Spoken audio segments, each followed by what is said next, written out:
I'm sure that the majority of you watching are all asking the same question. Why did you skip a week of posting? And I can answer that question. At the time I'm recording this video, yesterday I just came back from a 6-day trip with my family to Gaspésia. Now the original plan was that when I came back from this trip, I would start editing part 4 of the best roller coaster of every single country. But the issue is that I just came back from this trip to Gaspésia very recently, and I need to take a little break. But I can't waste several days without uploading. So I decided that today we're going to do something a little more softer. Alpine coasters, also known as mountain coasters. These are the types of coasters that send you up a mountain via a cable lift and then sends you down that mountain through a series of winding twists and turns, all while you control your own speed using a lever. Pull the lever, Kronk.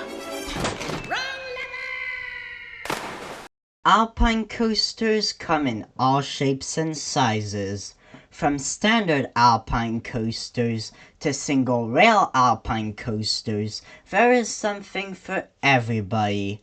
Alpine coasters also appear at a multitude of different locations, from ski resorts to adventure trails.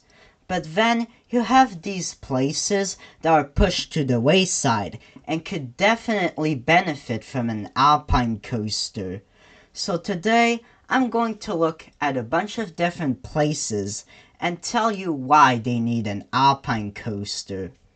I'm Callaway Coasters, and you're watching Top 10 Places That Need an Alpine Coaster. I'm standing at the edge now, it's about to go down. I'm gonna take it higher. It's time for me to light it, so they can't deny it. Yeah. Bring that fire.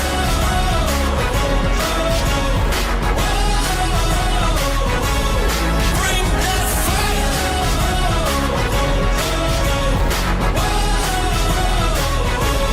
Bring that fire. Before we begin, please make sure to subscribe to this channel and enable notifications so you'll be notified when the next video gets uploaded.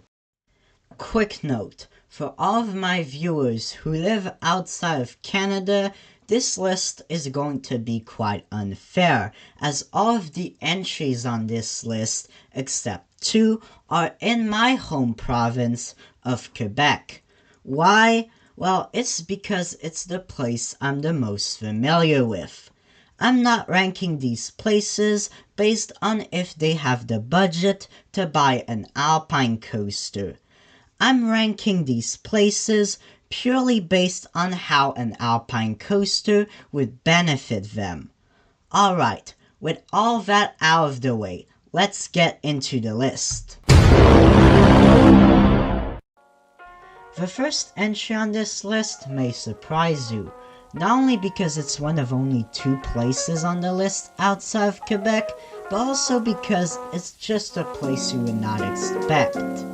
The first stop on this tour takes us to the mountains of Maggie Valley, North Carolina, for the first entry on this list, Ghost Town Village. Now this theme park opened all the way back in 1961 and was originally called Ghost Town in the Sky. It was a theme park themed to a ghost town located on top of a mountain, and you took a chairlift to get there. Unfortunately, this park closed in 2002 due to financial problems, and would reopen very briefly under new ownership from 2010 to 2012. Now, I'm sure you're all wondering right now, why am I suggesting a park that closed 14 years ago? Well, it all has to do with the future of this park. Currently, Ghost Town Village is up for sale. and there are two possible outcomes of what this abandoned amusement park may become if it gets sold. Option 1 is they completely tear down this park and replace it with a new theme park. And option 2 is they completely tear down this park and replace it with a ski resort and replace the chairlift. Whatever the chosen option may be, however, this park is perfect for an Alpine coaster, especially when this park lacks marketability because you can't see the theme park from the bottom of the mountain. So having an Alpine coaster that weaves its way down the mountain and goes beneath the chairlift will not only revive this theme park, but also give people driving by a reason to visit this park. Now, from a park that has closed ages ago, we go to a park that's actually open. Our next stop on this tour takes us to Percé, Quebec, for the next entry on this list. Now, as stated at the beginning of the video, I recently came back from a trip to Gaspésia. While I was there, I had the chance to visit Percé, but I've never stepped foot on Bonaventure Island. Bonaventure Island is an island in the middle of the St. Lawrence River that can be seen from the beaches of Percé. Now, why is Bonaventure Island such a good fit for an Alpine coaster? Well, honestly, it all boils down to the fact that an Alpine coaster that gives views of the iconic Rocher Percé sounds very amazing. However, I'm not really sold on that idea, especially when this coaster would be located on an island only accessible by boat, and on this island, there's nothing really interesting. And they would have to remove a few walking paths just to fit this coaster, which is not really ideal. But it's not the only island on this list. The next entry on this list takes us to Gros-Îles. Just like the previous entry, this is also an island in the middle of the St. Lawrence River. However, this one is near Quebec City and is more historically significant. If you don't know, in the 1830s, a bunch of people from Ireland immigrated to Canada to escape a famine. Unfortunately, many of these people were sick from various diseases. So in 1832, the government of Canada built a quarantine station on Gros-Îles, and many of the people that went there died. Now, today Gros-Îles is much more of a museum of itself, with a graveyard of all of these Irish victims, and it also has a tram tour going through some of the buildings left on the island. There is also a Celtic cross at the top of a mountain which serves as a memorial. Gros-Îles needs an Alpine coaster because there's not much to offer on this island, especially when the majority of it is still off limits. So having an Alpine coaster here would give guests visiting much more of a reason to spend more time on this island, and also serve as another attraction for people not interested in the island's guided tour. Though to fit this coaster you would need to remove the path leading up to the Celtic Cross, but the coaster can still serve as transportation to get up to it. Now, I'm still concerned about this because the mountain is covered in poison ivy. I know this because I went there and that's what the guide told us. But the next entry on this list may be much more realistic. Up next, we go to one of Quebec's most underrated water parks, Ski Bromont. You may be wondering, why am I suggesting a water park for this entry? Well, it all has to do with the park's Alpine slide, Luge en Montagne. Unless you live under a rock, Alpine slides nowadays have become much rarer. I mean, have you ever heard of the Action Park Alpine slide? This particular installation had so many accidents happen on it, they had to be removed. And Mountain Creek decided to replace it with an Alpine coaster. So considering that Bromont already removed the right track of their Alpine slide, why can't they do the same with the left track and replace it with an Alpine coaster as well? I mean, Alpine coasters at water parks aren't that uncommon. Mountain Creek has one and Sommet Saint-Sauveur has one, so why can't Bromont have one? And unlike the right track, the left track would give its final rides and they would be announced. An Alpine coaster would be safer than an Alpine slide and would be a welcome addition to Bromont's lineup. The next entry on this list is the Mont Tremblant Ski Resort. Unless you count Bromont, this is the only ski resort on this list. If there was more, this video would be endless.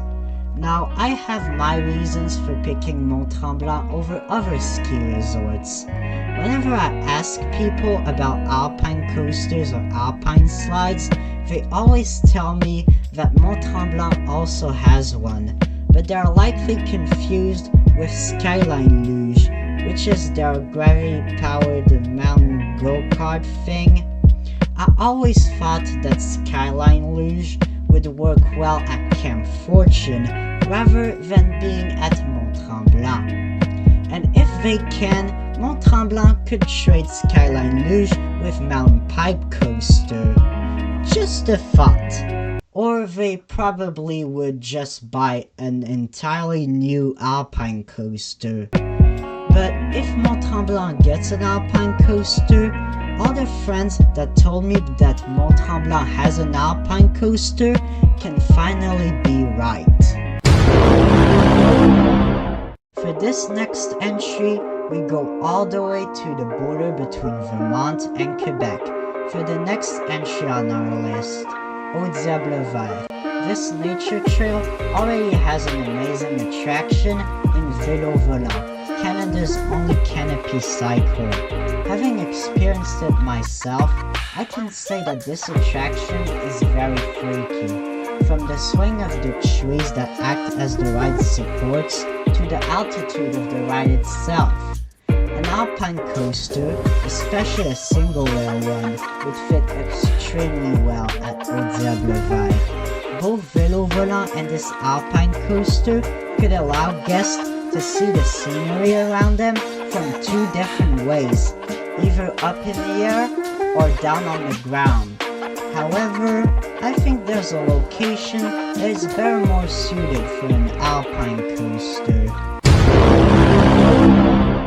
Up next, we go right across the street to Mont Sun. This is basically the Camp Fortune of Sun, with ziplining and mountain biking. They also have this debatable credit of a zipline. Now, when I said that Mont Tremblant would be the only ski resort on this list, I lied, because Mont Sun also offers skiing. But Mont Sun is more than a ski resort, and that's why an Alpine coaster fits extremely well here, especially one made by the Aquatic Development Group. It just makes the most sense. However, the next entry on this list makes even more sense. Up next, we go to Canyon Sainte-Anne. Now, prior to making this video, I had no idea that this place existed, but they do have a Soaring Eagle zipline called Air Canyon, and it goes over a waterfall. Now imagine an Alpine coaster that gives views of this same waterfall. That would be amazing. Now, there's not much to say about this entry. I really only put it onto the list so you know that it exists. But anyways, I still think it deserves the number 3 spot. The runner-up entry on this list holds a special place in my heart, and for this, we need to go all the way to Saint-Narcisse de Rimouski for Canyon des Portes de l'Enfer. This is a place that I actually visited as a child, and I absolutely loved it. Not only is it home to the highest suspension bridge in all of Quebec, but also to 2 immersive walkthrough experiences in Porte de Niria and Route du Diable. Now, this place is absolutely breathtaking, and an Alpine coaster would do wonders here, especially if it gives views of Chute du Grand Saut. This would be worth the investment, but despite how great of a fit an Alpine coaster would be for this park, the final entry on this list deserves an Alpine coaster way more. The final entry on this countdown takes us all the way across the world to Katoomba, Australia. For the final entry on this list, Scenic World. Located in the Blue Mountains of Australia, Scenic World is home to some of the most insane attractions ever built. These include the steepest mountain railway and a cable car that goes over a cliff.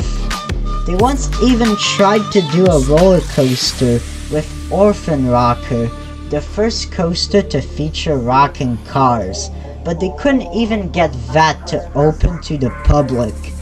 I'm surprised that a place that has scenic in its name does not have an Alpine coaster, which is probably one of the most scenic roller coasters out there. But I get it, Coaster Dash's opinion is, but will Scenic World ever invest in another roller coaster, one to replace Orphan Rocker? My guess is probably not. Talking to the staff here, it seems like they really want to focus on those transportation experiences. But that doesn't mean that an Alpine coaster is out of the realm of possibility. Even though it won't be as thrilling as Orphan Rocker without those rocking cars, it will still be a unique experience that will hopefully draw more visitors to Scenic World, which is my #1 pick for places that need an Alpine coaster.